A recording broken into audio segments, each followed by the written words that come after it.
New Thought Media Network proudly presents Having Courageous Conversations, where real talk dives deep. Each week we go beyond surface talk. We open our hearts, speak our truths, and dive into the stories that shape us. No scripts, no filters, just powerful, unforgettable conversations about life, purpose, healing, and truth. Join the conversation, because your voice belongs here. Please like, share, and subscribe. Check out our YouTube channel at Having Courageous Conversations or email us at yourshowyourvoice@gmail.com. Now, let's have a courageous conversation. The views and opinions of our guest and hosts do not necessarily reflect those of New Thought Media Network, or any organization we may be affiliated with. Here at New Thought Media Network, we welcome freedom of speech and courageous conversations. There are many topics that can be difficult to navigate. Challenging the status quo and engaging in lively debate is important to expanding our understanding of one another, and life in general. Creating a peaceful world doesn't happen because no one disagrees, it happens from a willingness to understanding one another. In our programming, we strive to expand consciousness and assist people in creating remarkable lives. Your comments are welcome at info@ntmedia.org.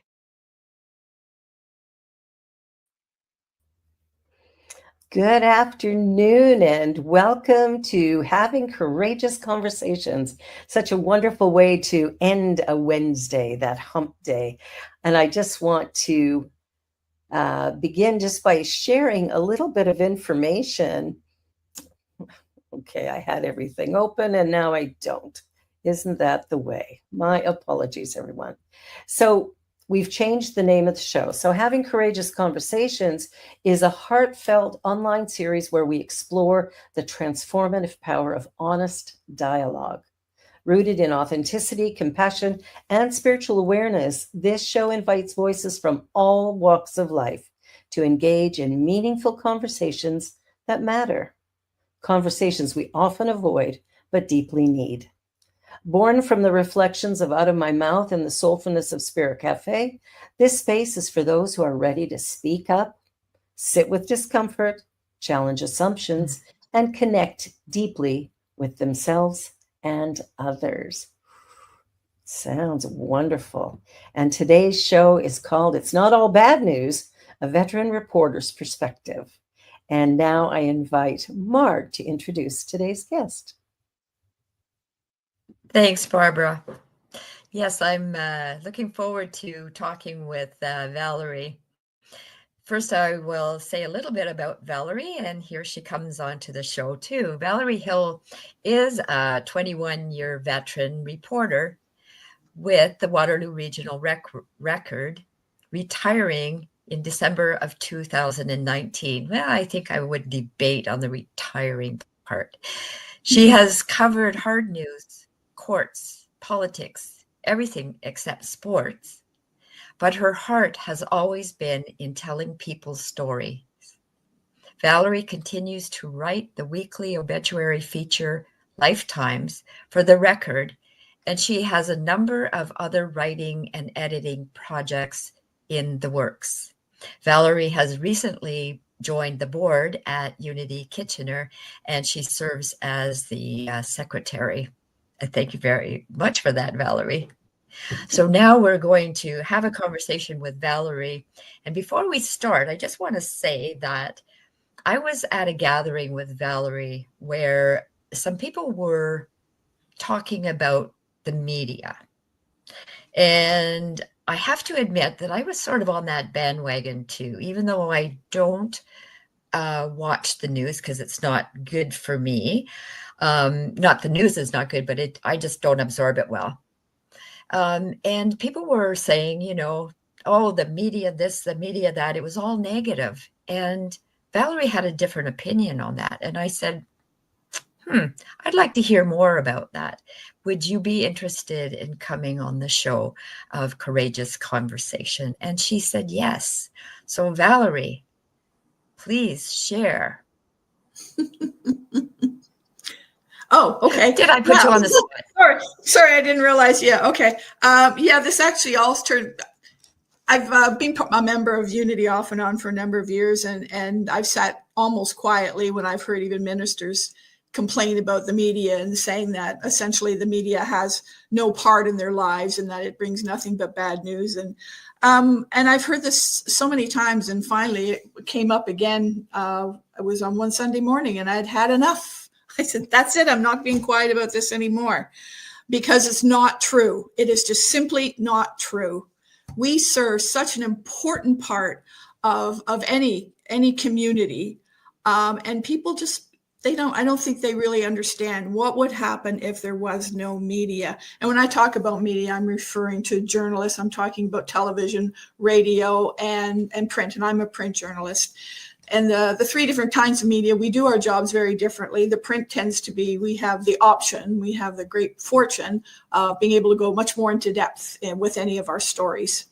The news, I'm often sitting watching the TV news and yelling at the reporter because he or she did not ask all the important questions. So we are all individuals, we're just people, and we all do our jobs very differently.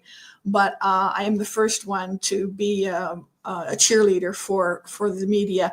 And to me, the most important thing is, now in Unity, we are taught that we are part of the world. We are just one cog in a very large wheel that goes all around the world. We're all connected. We are all part of humanity. And when you're ignoring the media and blaming the media and blaming reporters and saying, oh, that I can't deal with that news because it makes me feel bad, you are essentially saying, well, that's not important. Mm-hmm. You are part of this, whether you like it or not, warts and all. We are all part of the same family, right? Mm-hmm. You just have to find a different way of dealing with that information. And when people tell me that, they have trouble with dealing with this bad news, then get off your rear end and do something about it, right? Don't sit back and whine about it. You can do something. It doesn't have to be a big thing. It can be a small thing. It can be getting in touch with the Mennonite Central Committee, which is here in Kitchener. And they do so much wonderful work all around the world. You can volunteer with them. You can volunteer with any organization. You can donate money. You can donate time. You can donate all kinds of things. You can do something about it and change the way you think about these bad news stories. If we all collectively pray that things are going to change, then eventually, hopefully, they will change. But how important is it for people in a place like Gaza or Afghanistan to know that we here in Canada are thinking about them? We're not turning off the news when the bad news comes on TV or on the news or on the radio or in the newspaper. We are paying attention and we care. That's very valuable, Valerie, and I love that, because I am one of the people who does not watch the news on a regular basis. I do know what's going on because I'm getting it from my husband or from other people, or listening to my husband because he watches everything all the time. My challenge with media is things like CP24, where there's a scroll of a few main stories, and they're replayed over and over and over and over and over and over. And our consciousness, if we sat down and watched a half hour of news, the half hour news show or the 1 hour news show, and then that was it, we would get a lot of good information. We could read a newspaper. That would be even better. I was trained as a journalist back many, many years ago. And when I was trained, it was who, what, where, when, why, how. There was no, here's my opinion. And so the problem that I have with some, and I won't just say media anymore, so thank you for that, for your comments, because I appreciate them. But what I will say is some reporters have a way of putting their personal perspective on everything. And when I hear what if this happened, or what if that happened, that's not the news. That's you getting into some sort of fear-based idea of something that did not occur. And it started, for me, the first time I noticed it was with the shooting on Parliament Hill in Ottawa. And when I heard the reporter, when it was all said and done, the sergeant shot the intruder, blah, blah, blah, it's all done. then the reporter goes on to say, now, what if they had gotten into this room, or what if they had gotten into that room? What would have happened? It didn't happen. Why are you talking about it? Mm-hmm. Let's talk about what did happen. Mm-hmm. So that for me is where I have strayed from watching a lot of the news channels. I don't mind some of the CBC. I don't mind the BBC, but I try to not watch it 24/7, because I think our mind doesn't really distinguish between a single event, and if it's been repeated 1,000 times, it's almost like it's everywhere, and it increases the level of fear in some people. So I've suggested to my people, don't watch it at bedtime, watch it at dinner time, or at noon or something, and don't sit in front of CP24 or something like that right around the clock where you're watching it 24/7. So that's my 2 cents worth. Yeah, CP24 is very different than, say, reading a newspaper. And of course, being a print journalist, I'm a little bit biased, but it's easier to filter out what you don't want to read. But again, you should read everything. And in a newspaper, you've got that additional luxury of just sitting quietly. You sit with your newspaper, your cup of tea in the morning, your coffee, your wine at night, whatever your preference is.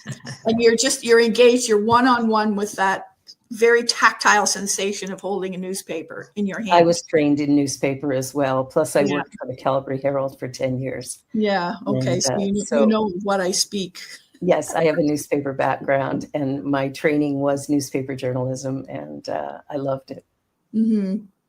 Mm-hmm. Yeah. So, Valerie, what inspired you to become a journalist? Do you know, I'm not sure. Apparently, even my friends that I've had since I was a kid told me that I always spoke about being a journalist. Always. We weren't really a big news kind of family. We weren't involved in politics or anything like that. So I don't know. I think sometimes we just naturally gravitate to certain careers or, occupations. And for me, but as I said, in my bio, I'm personally, my big thing is telling people's stories. That's what I've always loved to do. And people are so engaged when you look them in the eye and you say, I want you to tell me your story. They just poo, and then they'll say, but don't put this in the paper. I get that a lot. Well, then don't tell me. People want to talk. They want to be listened to. Yes, they want to be listened to. And it's the journalists who listen to them. And it's the journalists who then pass these stories on. Now, I've been writing Lifetime pretty much since I started at the Record. So I actually started it in 2000. And as far as we know, it is the only reporter-written obituary feature in any newspaper in Canada. I think the Hamilton Spectator does a small. Oh, there we go. That's awesome. Oh yes, that's from this. They asked me to write a feature about when I retired, about some of the highlights. 20 years of writing. Oh, I've got a lot of stories. Actually, I printed off all my favorites, so I've got a stack like this. I don't know what I'm ever going to do with it, but a book. Yeah. Well, I actually had suggested that to the editor, and they loved the idea, but then it was on typical journalist. He was on to the next big thing.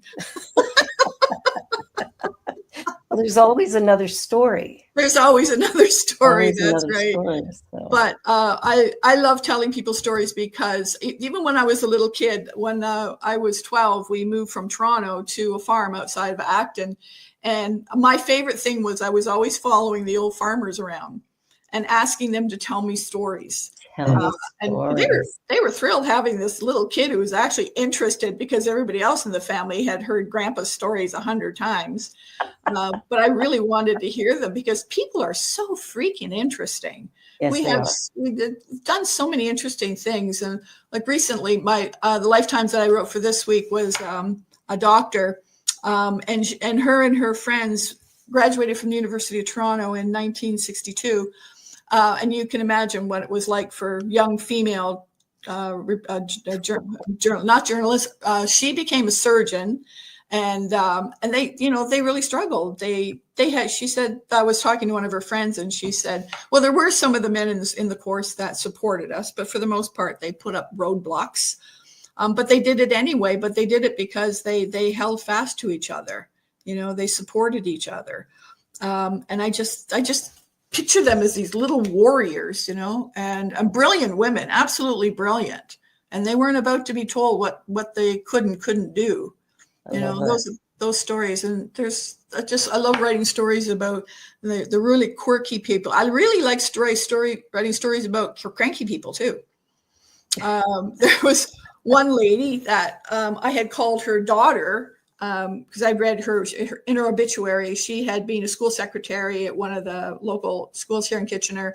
It was very glowing because her husband had written the obituary. When I called the daughter said, "Oh, my mother, do I have to say anything nice?" And, oh boy, this is going to be a good one. But of course, I have to be very diplomatic. Yeah, so you get into the personalities of people and the conflicts and how they resolve those conflicts. I've written a lot of stories about children that have died of cancer, and learned that with children, they're not worried about themselves dying. They're worried about their families. They're worried about mom and dad and their siblings. What's going to happen to them? How are they going to feel? And it started to make me think, so at what point in our life does that sort of switch and we start feeling sorry for ourselves? There's an awful lot of life lessons in any story you read about people. The job has also given me a lot of opportunity to travel to interesting places. I was up in Hudson Bay in a Cree community for a couple of weeks. Of course, I decided to go in February. It was a little on the frosty side. Nice. But really gave me some insight into Indigenous cultures. And of course, there was talk about residential schools and everything the people had gone through. And it was interesting too, because the people in the village were very suspicious. This white woman shows up in their community. What does she want? She's gonna be looking for dirt. She's gonna be looking for stories about alcoholism and suicide. And I wasn't. That's not what I wanted to do at all. But I understood when I left a couple of weeks later and reflected on it. I understood why they felt that way. And it turned out actually they were a wonderful community. They had very little trouble, partly because one of their police officers was from that community. And he told me, he says, I hear about the parties before they get started, and I put a stop to them.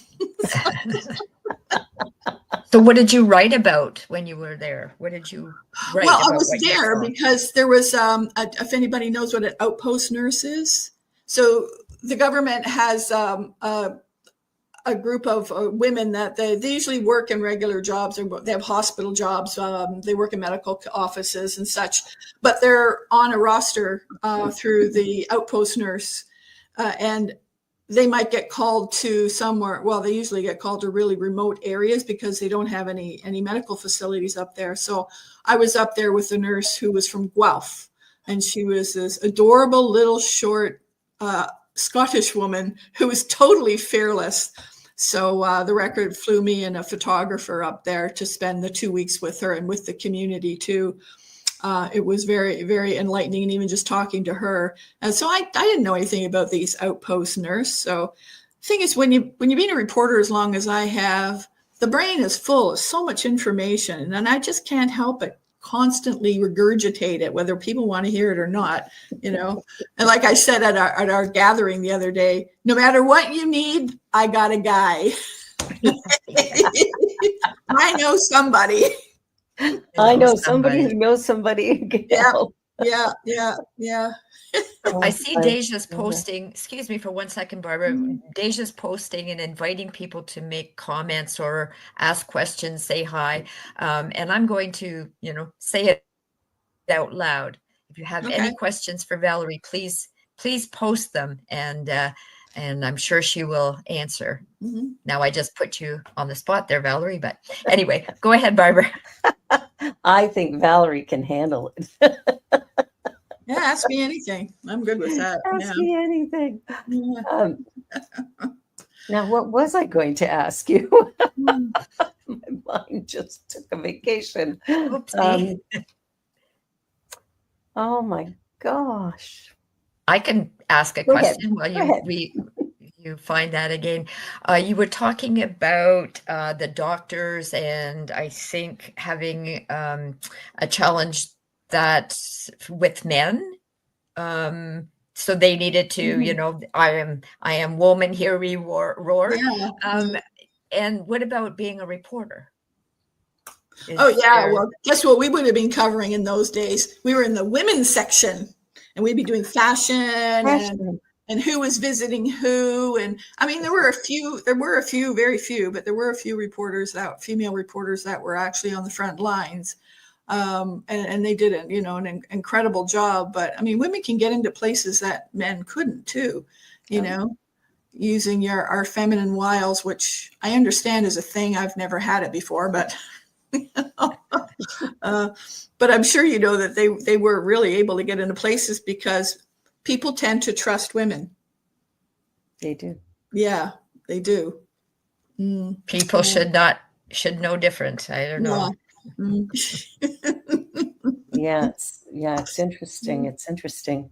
The what are the, I mean, you've done all these stories about people's lives. Is there one that really stands out for you as something truly surprising or remarkable that surprised you? Well, they are certainly all unique in their own way. I love stories about quirky people, you know, the ones that really think outside the box. I described one guy as he refused to be that square peg being hammered in through a round hole. You know? So it gives me a lot of opportunity to be a little writerly when I'm writing these stories. They're not news stories. They're very much not news stories. Of course not. Yeah. So it really is storytelling. So anybody that provides an opportunity to, tell me about their life. Well, actually, if it's a lifetime's, they're dead. I'm getting all this information from everybody else in the family and hopefully getting it right. And I usually do. I mean, the person's gone, so they can't defend themselves. But I would say that in all the lifetimes I've written, writing about the children, although it's sad, it is just such an incredible honor. These children never had a chance at life, and yet they will be forever remembered in print. There was one teenage girl, and she unfortunately died by suicide. And by the way, we no longer say that somebody is you have to say that they died by suicide. Okay. Yeah. They didn't commit Not committed. suicide. Yeah. But her father had been killed in a road accident. And she was just so distraught. She overdosed on pills. And I was sitting on the couch with her mother on one side and her grandmother on the other side. And they were arguing back and forth about whose fault it was. Well, you should have been keeping an eye on her medication. Well, I did, blah, blah, blah. And then they both looked at me and said, what do you think? Yeah. You don't ask me that. Oh my gosh. Kidding. I am not getting in the middle of this.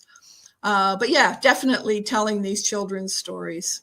Mm-hmm. Yeah, that would be remarkable. In my ministry, I've done more memorial celebration of life type services than I have weddings. And often people will ask, oh, weddings must be fun. I'm going, I actually feel more honored to do a memorial service. Yeah. To speak over a person's life is truly an honor and a privilege to be asked to do that. So it's a little different than a wedding, which is a moment in someone's life, which is lovely. But it's all the same thing, isn't it? It's all mushy, kissy stuff, right? Yeah, it is. And more often than not these days, they're not interested in anything spiritual. They're just, sign the papers and let's have a party. So sometimes they're a little, I like the ones that are a little more spiritual and joining together in a more conscious state, but that doesn't always happen. Yeah. But I do. Or a little quirky, maybe? What's that? Or a little quirky, maybe? Those who are joining and expressing a little quirky? Yeah. Mhm. Yeah. Quirky's good, actually. I know a few really interesting, quirky people. Mhm. So outside the lifestyles that you write, what is it called? Lifetimes. Life. Lifetimes. Yes. Lifetimes. Yes. Outside of that, is there an There she article is. that? Mhm. That's the doctor I was just telling you about. That just popped up on Okay. mine That's here. amazing. Wow. That's her. Thank you, Yeah. Deja. She actually went up. She was the chief of surgery in Dryden. She'd gone up there to join a surgeon, and he died, and it was just up to her. And she was really interested in helping the indigenous communities. So she learned to fly, and she bought a plane so she could go into these flying communities. So she was flying all over the north of Dryden. So yeah. Wow. Adventurous Women people. are amazing. Yes. Yeah. Yes. Okay. So outside of Lifetimes, when I was working full time, I was the arts and life reporter. So I did all the arts. So I did all the music, mostly the jazz. I covered the jazz room in Waterloo. Anything going on at the Registry Theatre. I did all Drayton theater productions. I was their theater reviewer. Anything to do with, there was actually at one point 3 of us arts reporters, so we all kind of had, our own little areas. And I love theater, and so I would be reviewing a play, pretty much a play a week, and then going to concerts every single week. And it's funny because then when I retired and I became a civilian and I had to start paying for my own tickets, I don't like that. The price of tickets these days is quite remarkable, shall we say. Yeah. But I was never interested in politics. And, whenever there was an election coming up, that was the newsroom, all the reporters, they get all excited and they're having pizza parties and they're all blah, blah, blah, blah about all the politicians. And it never interested me. So, after a few years, the editors figured out, don't get Valerie involved because she just doesn't care. I always used to say to my editors, they'd ask me to do something and I'd say, is it fun? Because if it's not fun, I'm not going to do it. So after you've been working in a newspaper long enough, you can get away with this kind of stuff. Exactly. As a young reporter, I never would have said that. No kidding. Well, we're at our halfway mark, so we're going to go into a little commercial break. You're watching Having Courageous Conversations here on the New Thought Media Network. Our wonderful guest, Valerie Hill, is a journalist in Kitchener and a remarkable, powerful woman. So don't go away because there's a lot more to share. We'll be right back. The affiliated New Thought Network is pleased to present Deep Within, Mining Our Hidden Treasures. A hybrid spiritual retreat, October 6th through the 10th at Unity Village in Lee's Summit, Missouri. Featuring our opening keynote address from Reverend Michelle Ezigwu.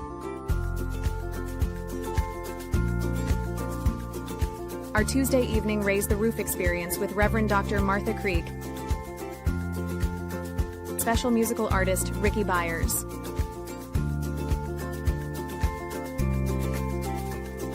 Wednesday features a morning keynote with Centers for Spiritual Living spiritual leader, Reverend Dr. Sonny Cantrell Smith, and evening keynotes from Reverend Dr. Robert Brzezinski and Reverend Tanya Beverly.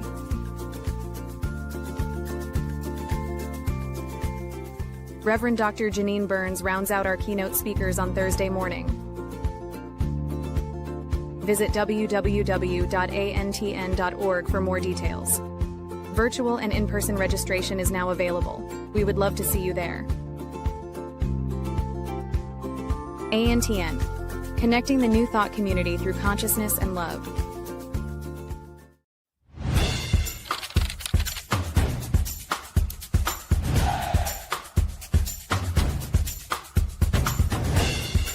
New Thought Media Network.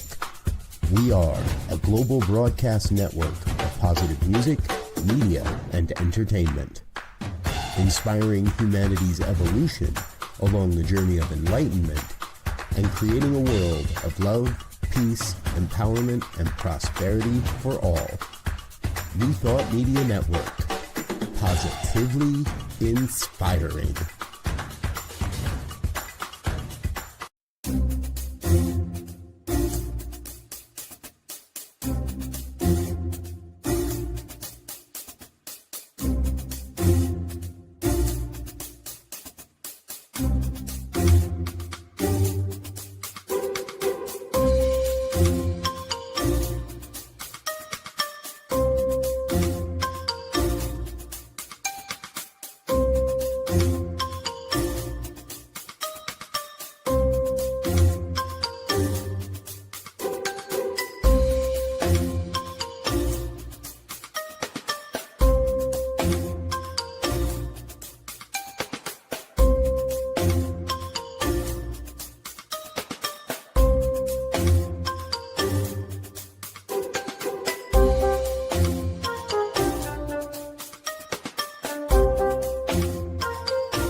we're back having courageous conversations, which is what we love to do here every Wednesday. Our other cohort, Cheryl Rogers, is not with us today. She's in a very important meeting, and she'll be back with us next week.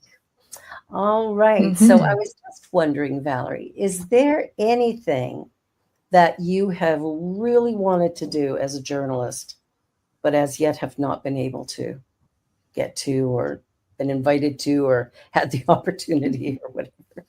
Not really. No. Yep. The record was always really good at letting me do whatever I wanted to do. So if I had a story idea, let me talk a little bit about how this actually happens. Okay. Yeah. So with each reporter has a general area that we're responsible for. Okay, it's our job, not the editor's job. It's our job to be out in the community, and I'm very gregarious, so I'm out in the community a lot. And anytime anybody starts talking, sometimes I'm overhearing a conversation or somebody's telling me something, and I'll immediately think that would be a really good story. And that would be the very beginning of it. Or I get emails, or people will phone me because, they know that these are the kind of stories that I like to write. Somebody like court reporters, so the court reporter, it's a guy right now, but there used to be 3 of them. And he's responsible for going into court, for keeping up to date on what's happening, what court cases are coming up. Same with the police reporter, the city hall reporter. They have to make all those connections. They have to know all the politicians. They have to know what all the issues are. So this is our responsibility. Yes, the editors, occasionally the editors will be told about some event or something coming up, and they'll ask a reporter to follow up on it. But I would say 90% of the stories are generated from the reporters. That is our job. And the same with the photographers. The photographers come with the reporters when we have a story we're doing, but they're also out and about in the community taking pictures all over the place. And the Record's Matt McCarthy, ever since he's got a drone, he's really been quite the menace. He's using this drone to take pictures all over the place. He's an incredible photographer. He's so good. And I've learned a lot even just working with photographers. So, yes. Just how they take a photograph and with lighting, with where the sun is and the clouds and all that sort of stuff. The composition of a good photograph. So, you learn a lot of stuff. Where was I going with that? Yeah, no, I don't think I have left any stones unturned, and stories are still coming to me because I've been writing Lifetime so long. People still contact me. I have about 3 or 4 sources that will always let me know somebody interesting has died. Maybe I missed their obit. I do read the obits every day. But sometimes I miss somebody, so they'll contact me and say, "Oh, did you know so-and-so died? And he'd be a really interesting story." But the one thing I don't think I've really expressed strongly enough is that journalists are the cornerstone of democracy. If you care about democracy, you have to care about the media.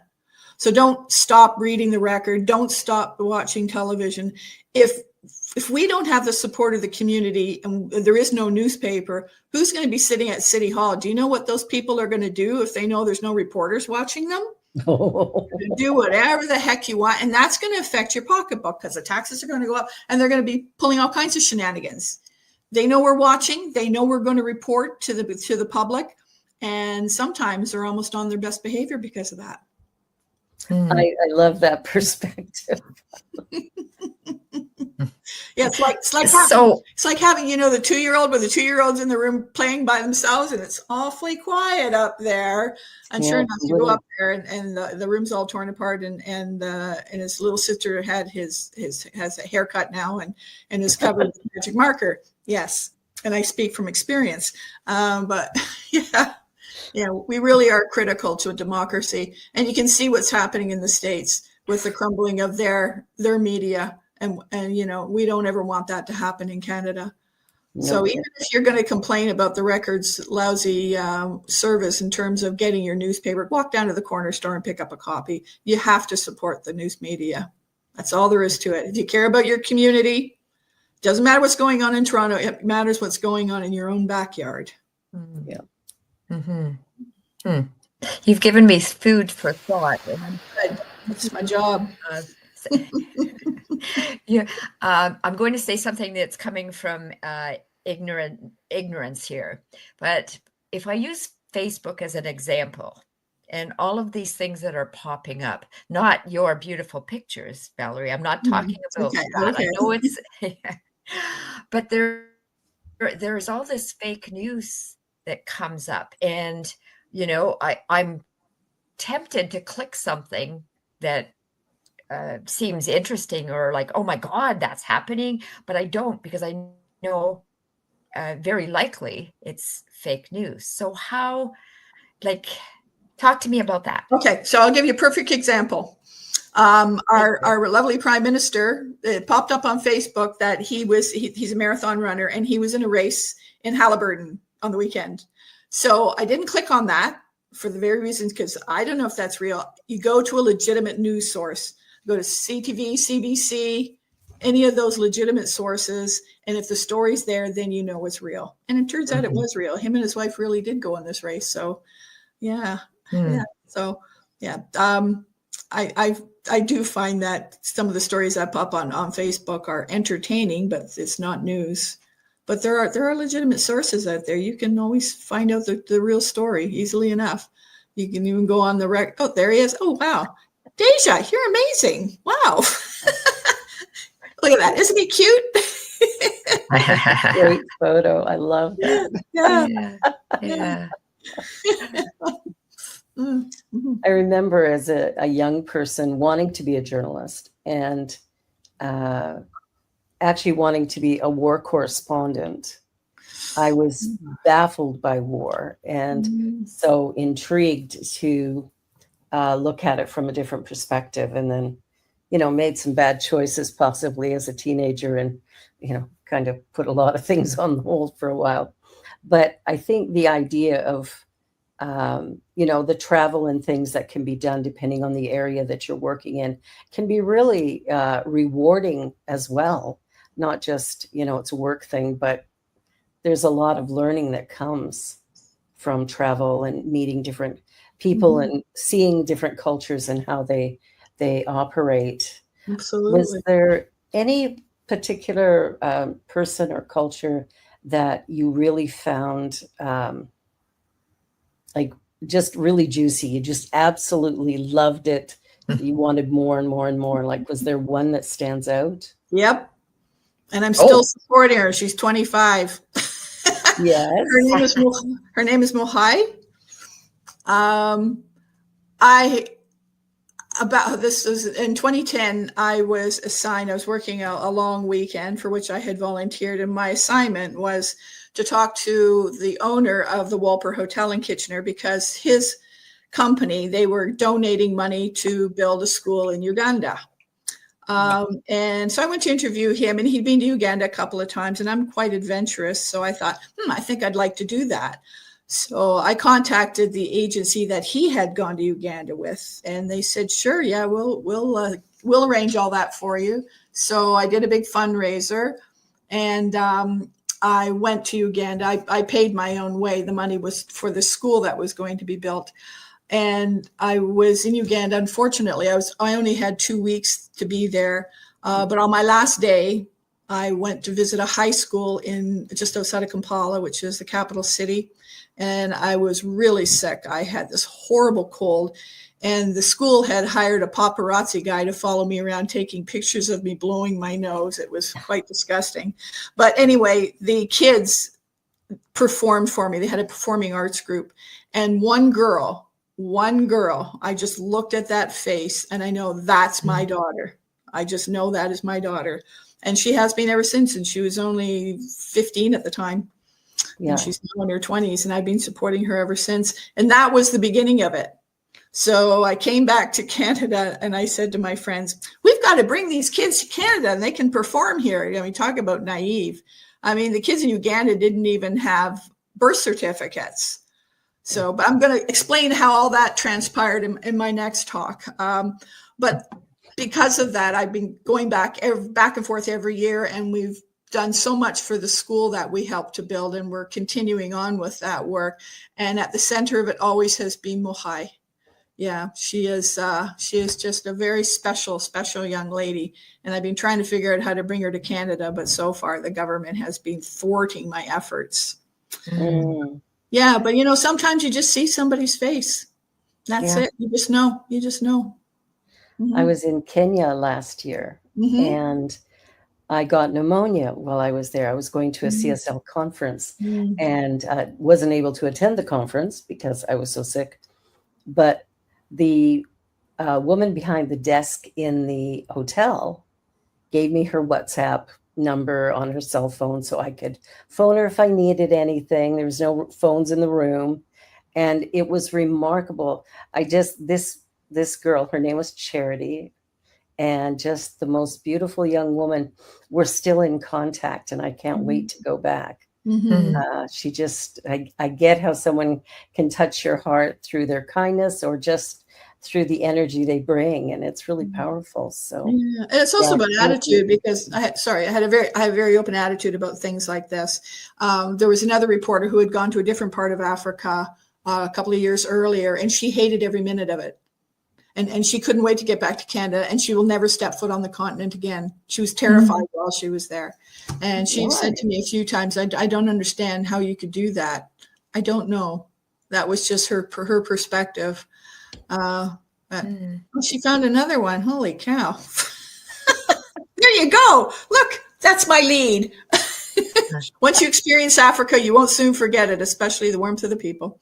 That's so true. So true. So true. Yeah. So I've been going back every year. Valerie. What? Yeah, what? No, you're yeah, where are you? Right? You said you wanted to bring her to Canada. Yeah. Why? She wants to come to Canada. Yeah. And a number of her friends have come, other kids that we had brought, but they managed to find ways of coming on their own. okay. But she really, because there's very little future for a young person there. They can't get decent jobs, and it's just always a struggle. And she's so bright and she's so lovely that, yeah, if she could come to Canada. But that's Does she have a career path that she would take, or first step is to come here? Well, this is kind of funny because, you know, when she was younger, she was always trying to emulate me. So she says, I want to be a reporter. Oh, okay, that's great. And so I took her when they were in Canada. She's been here a few times. And I took her to the newsroom, and she looked around. She goes, nah, I don't want to be a reporter. It's boring. All right. So then she decided she wanted to be an elementary school or teach little kids, like an ECE. And she did that for a while, didn't like that. Then she got into business, didn't like that. So now she's working in hotels, hotel management and food industry. So yeah, I don't know. It's just like kids here, you know, they don't really settle on anything. They have to try lots of different things. And because she has my support, she can do that. Exactly. You know, most of the kids there, they just don't have that opportunity. No. Yeah, we brought two groups of kids here performing, and they were raising money and performing here in Waterloo Region. So, including at Unity. Unity really helped support. The first time we brought them here in 2015, Unity was really a great support. Cool. And they perform how? Music and dance. Yeah, not singing. They don't really do much in the way of singing. It's mostly drumming. They have various instruments and incredible dancing. So I get so excited when I hear that music. Yeah, I love it. I love African music. I just love African people. They're just so wonderful. They're so warm and kind and funny and talented. And you see the kids, and they're just always dancing. They're always singing. And, you know, they can't do anything as simple as clean the floor without singing. You know, unfortunately, we've really lost all that. And their sense of community that we don't really have here. We think we do, but we don't. When they came here, they said, how come there's nobody outside? Where is everybody? Well, everybody's hiding indoors, you know? So, yeah. The level of fear is quite high these days. Well, I think it's more that we're so comfortable in our homes. Look what we have here. You know, They don't have all that there. They don't have a television in the house. They usually don't even have a radio. They just have a, small little, some cases, just a little hut, or a little brick building. So we have too many comforts here. Consequently, we want to stay inside, and watch TV. I was talking to the driver of a taxi when I was there, and we had ridden together a few times, and he said, oh yeah, we're striving to be more like North America. And I went, no, don't do that. don't do that. Don't do that. What you have here, and the ability to actually, there needs to be some support, more support there than what they're probably getting now. But it would be great if we follow their path, of kindness and, really dedicated work and things like that. I think we would be further ahead. Working together. They work together for every little thing they do. They work together where we don't do that. Yeah. Yeah. It's unfortunate. So after those experiences, so my journalism had kind of a whole new perspective, a different way of thinking, different stories. And I wrote a number of stories from when I was there. And I love to share everything I'm doing. I don't post pictures of my food that I'm eating on Facebook, but I do post what I'm doing all the time, because Facebook, now that I'm retired, I don't have access to the regular newspaper anymore. And Facebook has kind of taken over all the parts that I would normally have done in the paper. Anything I would have normally written for the paper, I'm now doing it on Facebook. So if I come across something interesting, I will post it on Facebook, because I like to encourage people to get out in your community, get out through your province and see what's out there, because we really do live in a remarkable place. We do. We truly do. See, now I didn't know that's why you did that. Oh, yeah, that's why. Yeah. That's why having conversations is important, I believe. Yeah, you'll never, once in a while, I'll only post pictures of my grandkids if they're doing something really funny. But I don't post I don't post a lot of family pictures or anything like that, because I don't think that's of interest to anybody. But it's just mostly about, I want people to be exposed to things. Yeah. Interesting. That's awesome. And people always know. I just had an interesting idea I do a show on Friday called The Joy Show, Joy being an acronym for just one you. And so it's all about the people that I interview. And it just occurred to me, you should interview me on my show. About what? Whatever. Yeah. My life journey. How did I get here? Oh, wow. It would be a very, very interesting to flip the script for a day. Yeah. It gets pretty intense, as you know, Barbara. When a reporter turns on, it can be very intense. I know. I love it. I know my family will say, would you just knock it off? Because I can't go anywhere without peppering people with questions, but that's because I'm interested. That's awesome. And do you have any, plans moving forward, like big things that you want to work on, or different things that might be of interest to the rest of us? Any particular person you really want to interview, or? Well, I'm working on two big projects right now.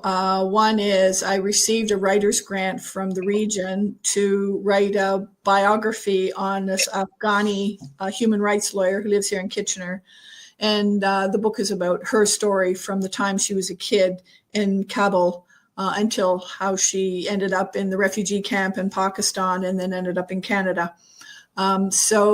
But unfortunately, we started in the middle of COVID, so it was very difficult for us to get together. And we've been kind of hit and miss. We just get going, and then something stops it, and so it's been a long process. And I hope to eventually finish that.